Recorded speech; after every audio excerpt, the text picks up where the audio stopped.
The Signal Man by Charles Dickens. Hello, below there. When he heard a voice thus calling to him, he was standing at the door of his box with a flag in his hand, furled round its short pole. One would have thought, considering the nature of the ground, that he could not have doubted from what quarter the voice came.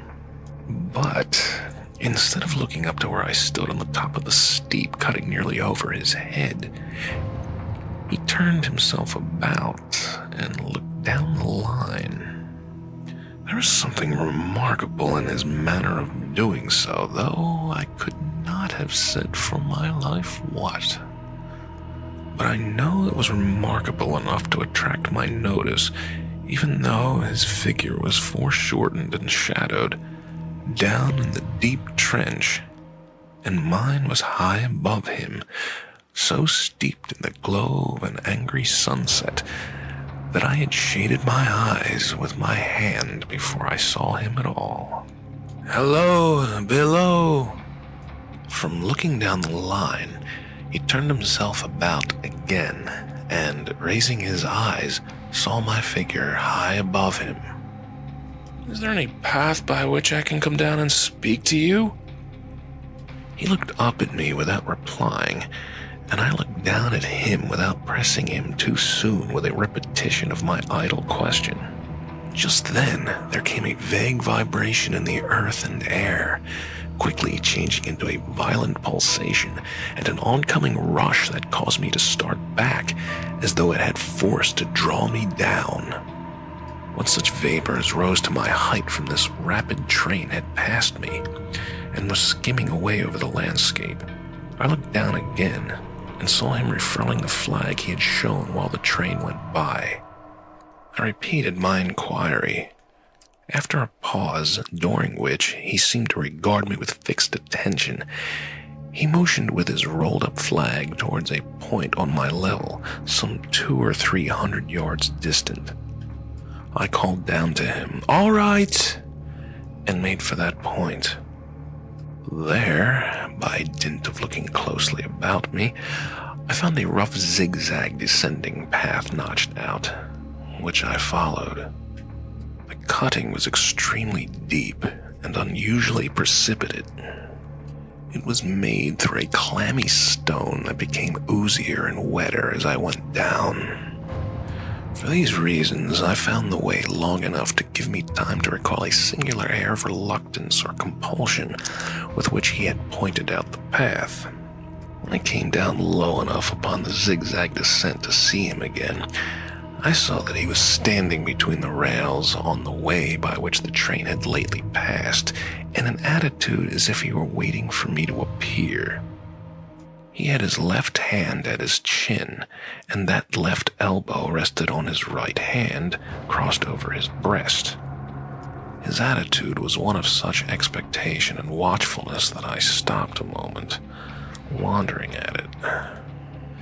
I resumed my downward way, and stepping out upon the level of the railroad and drawing nearer to him, saw that he was a dark, sallow man with a dark beard and rather heavy eyebrows. His post was in as solitary and dismal a place as I ever saw. On either side, a dripping wet wall of jagged stone, excluding all view but a strip of sky. The perspective one way only a crooked prolongation of this great dungeon, the shorter perspective in the other direction terminating in a gloomy red light, and the gloomier entrance to a black tunnel in whose massive architecture there was a barbarous, depressing, and forbidding air. So little sunlight ever found its way to this spot that it had an earthy, deadly smell, and so much cold wind rushed through it that it struck chill to me, as if I had left the natural world. Before he stirred, I was near enough to him to have touched him. Not even then removing his eyes from mine, he stepped back one step and lifted his hand. This was a lonely post to occupy, I said, and it had riveted my attention when I looked down from up yonder. A visitor was a rarity, I should suppose, not an unwelcome rarity, I hoped. In me, he merely saw a man who had been shut up within narrow limits all his life, and who, being at last set free, had a newly awakened interest in these great works. To such purpose I spoke to him, but I am far from sure of the terms I used, for besides that I am not happy in opening any conversation, there is something in the man that daunted me. He directed a most curious look towards the red light near the tunnel's mouth, and looked all about it, as if something were missing from it, and then looked at me. That light was part of his charge, was it not? He answered in a low voice, "Don't you know it is?" The monstrous thought came into my mind as I perused the fixed eyes and the saturnine face, that this was a spirit, not a man. I have speculated since whether there may have been infection in his mind. In my turn, I stepped back, but in making the action, I detected in his eyes some latent fear of me. This put the monstrous thought to flight. "You look at me," I said, forcing a smile, "as if you had a dread of me." "I was doubtful," he returned, "whether I had seen you before." "Where?" He pointed to the red light he had looked at. "There?" I said. Intently watchful of me, he replied, but without sound, "Yes." "My good fellow, what should I do there? However, be that as it may, I never was there, you may swear." "I think I may," he rejoined. "Yes, I am sure I may." His manner cleared, like my own. He replied to my remarks with readiness and in well-chosen words. Had he much to do there? Yes. That was to say, he had enough responsibility to bear. But exactness and watchfulness were what was required of him, and of actual work, manual labor, he had next to none. To change that signal, to trim those lights, and to turn this iron handle now and then was all he had to do under that head. Regarding those many long and lonely hours of which I seemed to make so much, he could only say that the routine of his life had shaped itself into that form, and he had grown used to it. He had taught himself a language down here, if only to know it by sight, and have formed his own crude ideas of its pronunciation, could be called learning it. He had also worked at fractions and decimals, and tried a little algebra, but he was, and had been as a boy, a poor hand at figures. Was it necessary for him, when on duty, always to remain in that channel of damp air? And could he never rise into the sunshine from between those high stone walls? Why, that depended upon times and circumstances. Under some conditions there would be less upon the line than under others, and the same held good as to certain hours of the day and night. In bright weather, he did choose occasions for getting a little above these lower shadows, but, being at all times liable to be called by his electric bell, and at such times listening for it with redoubled anxiety, the relief was less than I would suppose. He took me into his box where there was a fire, a desk for an official book in which he had to make certain entries, a telegraphic instrument with its dial, face, and needles, and the little bell of which he had spoken. On my trusting that he would excuse the remark that he had been well educated, and I hoped I might say without offense, perhaps educated above that station, he observed that instances of slight incongruity in such wise would rarely be found wanting among large bodies of men. That he had heard it was so in workhouses, in the police force, even in that last desperate resource, the army, and that he knew it was so, more or less, in any great railway staff. He had been, when young, if I could believe it, sitting in that hut, he scarcely could, a student of natural philosophy, and had attended lectures. But he had run wild, misused his opportunities, gone down, and never risen again. He had no complaint to offer about that. He had made his bed, and he lay upon it. It was far too late to make another. "All that I have here condensed," he said in a quiet manner, with his grave dark regards divided between me and the fire. He threw in the word "sir" from time to time, and especially when he referred to his youth, as though to request me to understand that he claimed to be nothing but what I found him. He was several times interrupted by the little bell, and had to read off messages and send replies. Once he had to stand without the door and display a flag as a train passed and make some verbal communication to the driver. In the discharge of his duties, I observed him to be remarkably exact and vigilant, breaking off his discourse at a syllable and remaining silent until what he had to do was done. In a word, I should have set this man down as one of the safest of men to be employed in that capacity. But for the circumstance that while he was speaking to me, he twice broke off with a fallen color, turned his face toward the little bell when it did not ring, opened the door of the hut, which was kept shut to exclude the unhealthy damp, and looked out toward the red light near the mouth of the tunnel.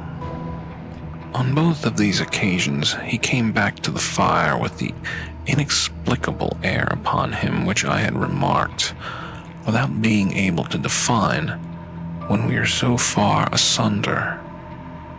Said I, when I rose to leave him, "You almost make me think that I've met with a contented man." I am afraid I must acknowledge that I said it to lead him on.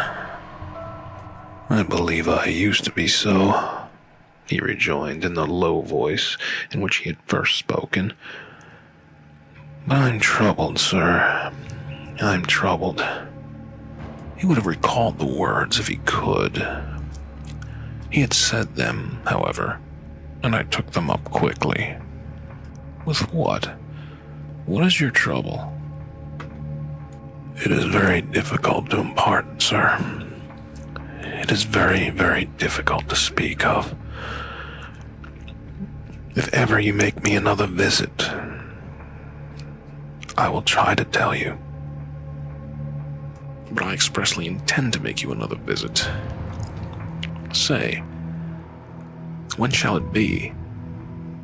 "I go off early in the morning, and I shall be on again at 10 tomorrow night, sir." "I will come at 11. He thanked me and went out the door with me. "I'll show you my white light, sir," he said in his peculiar low voice, "till you have found the way up. When you have found it, don't call out. And when you are at the top, don't call out." His manner seemed to make the place strike colder to me, but I said no more than, "Very well. And when you come down tomorrow night, don't call out. Let me ask you a parting question. What made you cry, 'Hello, below there,' tonight?" "Heaven knows," said I. "I cried something to that effect." "Not to that effect, sir.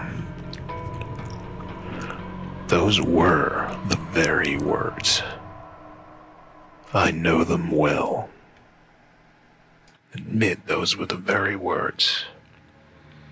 I said them, no doubt, because I saw you below. For no other reason. What other reason could I possibly have? You had no feeling that they were conveyed to you in any supernatural way?"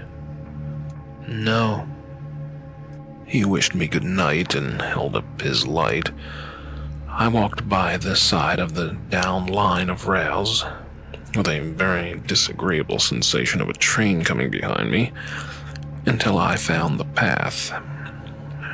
It was easier to mount than to descend, and I got back to my inn without any adventure. Punctual to my appointment, I placed my foot on the first notch of the zigzag next night, as the distant clocks were striking 11. He was waiting for me at the bottom with his white light on. "I have not called out," I said when we came close together. "May I speak now?" "By all means, sir." "Good night, then, and here's my hand." "Good night, sir, and here's mine." With that, we walked side by side to his box, entered it, closed the door, and sat down by the fire. "I have made up my mind, sir," he began, bending forward as soon as we were seated, and speaking in a tone but a little above a whisper, "that you shall not have to ask me twice what troubles me. I took you for someone else yesterday evening. That troubles me." "That mistake?" "No, that someone else." "Who is it?" "I don't know." "Like me?" "I don't know. I never saw the face. The left arm is across the face, and the right arm is waved, violently waved, this way." I followed his action with my eyes, and it was the action of an arm gesticulating with the utmost passion and vehemence. "For God's sake, clear the way." "One moonlight night," said the man, "I was sitting here when I heard a voice cry, 'Hello, below there.' I started up, looked from that door, and saw this someone else standing by the red light near the tunnel, waving, as I just now showed you." The voice seemed hoarse with shouting, and it cried, "Look out! Look out!" And then attain, "Hello, below there! Look out!" I caught up my lamp, turned it on red, and ran towards the figure, calling, "What's wrong? What has happened? Where?" It stood just outside the blackness of the tunnel. I advanced so close upon it that I wondered at its keeping the sleeve across its eyes. I ran right up at it and had my hand stretched out to pull the sleeve away when it was gone. "Into the tunnel?" said I. "No." I ran on into the tunnel, 500 yards. I stopped and held my lamp above my head and saw the figures of the measured distance and saw the wet stains stealing down the walls and trickling through the arch. I ran out again faster than I had run in, for I had a mortal abhorrence of the place upon me, and I looked all round the red light with my own red light, and I went up the iron ladder to the gallery atop of it, and I came down again and ran back here. I telegraphed both ways. "An alarm has been given. Is anything wrong?" The answer came back both ways. "All well."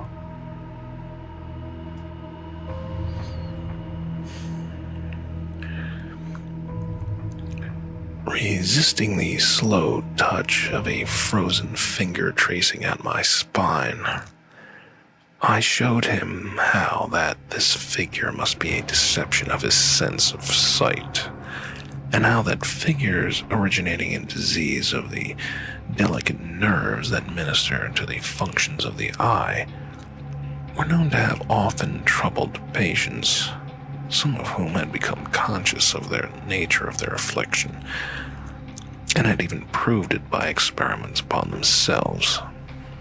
"As to the imaginary cry," said I, "do but listen for a moment to the wind in this unnatural valley while we speak so low, and to the wild harp it makes of the telegraph wires." "That was all very well," he returned, after we had sat listening for a while, "and he ought to know something of the wind and the wires. He who so often passed long winter nights there, alone and watching." But he would beg to remark that he had not finished. I asked his pardon, and he slowly added these words, touching my arm.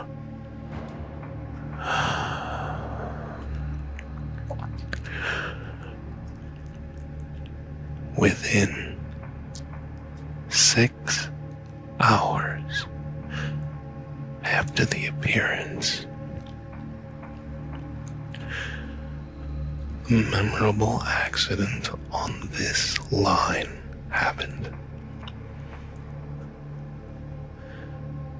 And within 10 hours, the dead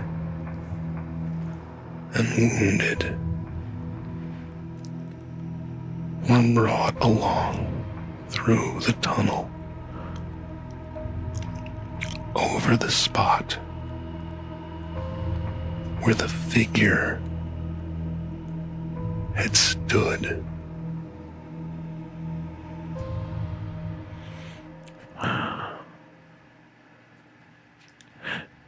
A disagreeable shudder crept over me, but I did my best against it. It was not to be denied. I rejoined that this was a remarkable coincidence, and calculated deeply to impress his mind. But it was unquestionable that remarkable coincidences did continually occur, and they must be taken into account in dealing with such a subject. Though to be sure, I must admit, I added, for I thought I saw that he was going to bring the objection to bear upon me. Men of common sense did not allow for much coincidences in making the ordinary life. He again begged to remark that he had not finished. I again begged his pardon for being betrayed into interruptions. This, he said, again laying his hand upon my arm and glancing over his shoulder with hollow eyes, was just a year ago. 6 or 7 months passed, and I had recovered from the surprise and shock when one morning, as the day was breaking, I, standing at the door, looked towards the red light and saw the specter again. He stopped with a fixed look at me. Did it cry out? No. It was silent. Did it wave its arm? No. It leaned against the shaft of the light, with both hands before the face, like this. Once more I followed his action with my eyes. It was an action of mourning. I have seen such an attitude in stone figures on tombs. Did you go up to it? I came in and sat down, partly to collect my thoughts, partly because it had turned me faint. When I went to the door again, daylight was above me, and the ghost was gone. But nothing followed. Nothing came out of this. He touched me on the arm with his forefinger twice or thrice, giving a ghastly nod each time. That very day, as a train came out of the tunnel, I noticed at a carriage window on my side what looked like a confusion of hands and heads, and something waved. I saw it just in time to signal the driver, "Stop." He shut off and put his brake on, but the train drifted past here 150 yards or more. I ran after it, and as I went along, heard terrible screams and cries. A beautiful young lady had died instantaneously in one of the compartments and was brought in here and laid down on this floor between us. Involuntarily, I pushed my chair back as I looked from the boards at which he pointed to himself. True, sir. True. Precisely as it happened. So I tell it to you. I could think of nothing to say to any purpose, and my mouth was very dry. The wind and the wires took up the story with a long, lamenting wail. He resumed, "Now, sir, mark this, and judge how my mind is troubled. The specter came back a week ago. Ever since, it has been there, now and again, by fits and starts. At the light, at the danger light.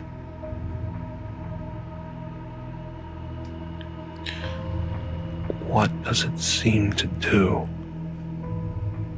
He repeated, if possible with increased passion and vehemence, that former gesticulation of, "For God's sake, clear the way."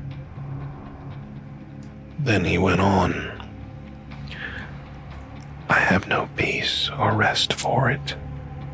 It calls to me for many minutes together in an agonized manner. Below there, look out, look out." It stands waving to me. It rings my little bell. I caught at that. Did it ring your bell yesterday evening when I was here and you went to the door? Twice.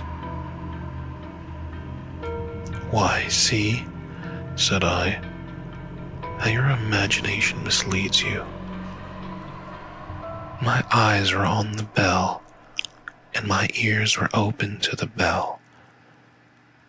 And if I am a living man, it did not ring at those times.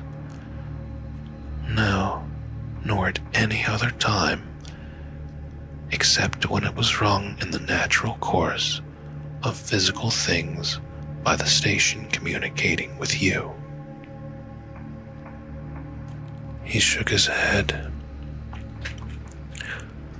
I have never made a mistake as to that yet, sir. I have never confused the specter's ring with the man's. The ghost's ring is a strange vibration in the bell that it derives from nothing else. And I have not asserted that the bell stirs to the eye.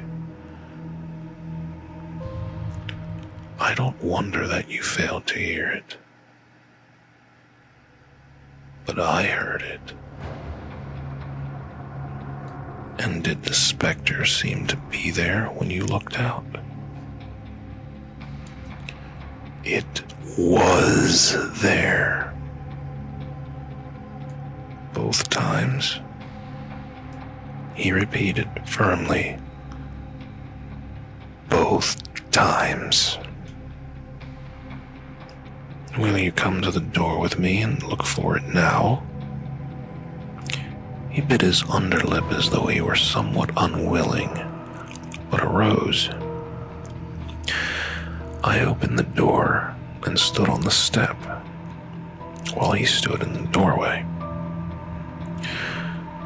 There was the danger light. There was the dismal mouth of the tunnel. There were the high, wet stone walls of the cutting. There were the stars above them. Do you see it? I asked him, taking particular note of his face. His eyes were prominent and strained, but not very much more so, perhaps, than my own had been when I had directed them earnestly towards the same spot. No, he answered. It is not there. Agreed, said I. We went in again, shut the door, and resumed our seats. I was thinking how best to improve this advantage, if it might be called one, when he took up the conversation in such a matter-of-course way, so assuming that there could be no serious question of fact between us, that I felt myself placed in the weakest of positions. "By this time you will fully understand, sir," he said, "that what troubles me so dreadfully is the question, what does the specter mean?" I was not sure, I told him, that I did fully understand. "What is its warning against?" he said, ruminating with his eyes on the fire, and only by times turning them on me. "What is the danger? Where is the danger?" "There is danger overhanging somewhere on the line. Some dreadful calamity will happen. It is not to be doubted this third time after what has gone before. But surely this is a cruel haunting of me. What can I do?" He pulled out his handkerchief and wiped the drops from his heated forehead. "If I telegraph danger on either side of me, or on both, I could give no reason for it," he went on, wiping the palms of his hands. "I should get into trouble and do no good. They would think I was mad. This is the way it would work. Message. Danger. Take care. Answer. What danger? Where? Message. Don't know. But for God's sake, take care. They would displace me. What else could they do?" His pain of mind was most pitiable to see. It was the mental torture of a conscientious man, oppressed beyond endurance by an unintelligible responsibility involving life. "When it first stood under the danger light," he went on, putting his dark hair back from his head and drawing his hands outward across his temples in an extremity of feverish distress. "Why not tell me where that accident was to happen, if it must happen? Why not tell me how it could be averted, if it could have been averted? When on its second coming it hit its face, why not tell me, instead, she is going to die? Let them keep her at home. If it came on those two occasions, only to show me that its warnings were true, and so to prepare me for the third, why not warn me plainly now? And I, Lord help me, the mere poor signal man on this solitary station, why not go to somebody with credit to be believed and power to act? When I saw him in this state, I saw that for the poor man's sake, as well as for the public safety, what I had to do for the time was to compose his mind. Therefore, setting aside all question of reality or unreality between us, I represented to him that whoever thoroughly discharged his duty must do well, and that at least it was his comfort that he understood his duty, though he did not understand these confounding appearances. In this effort, I succeeded far better than in the attempt to reason him out of his conviction. He became calm, the occupations incidental to his post as the night advanced began to make larger demands on his attention, and I left him at 2 in the morning. I had offered to stay through the night, but he would not hear of it. That I more than once looked back at the red light as I ascended the pathway. That I did not like the red light. And that I should have slept but poorly if my bed had been under it. I see no reason to conceal. Nor did I like the two sequences of the accident and the dead girl. I see no reason to conceal that either. What ran in my thoughts was the consideration of how ought I to act, having become the recipient of this disclosure. I had proved the man to be intelligent, vigilant, painstaking, and exact. But how long might he remain so in his state of mind? Though in a subordinate position, still, he held a most important trust.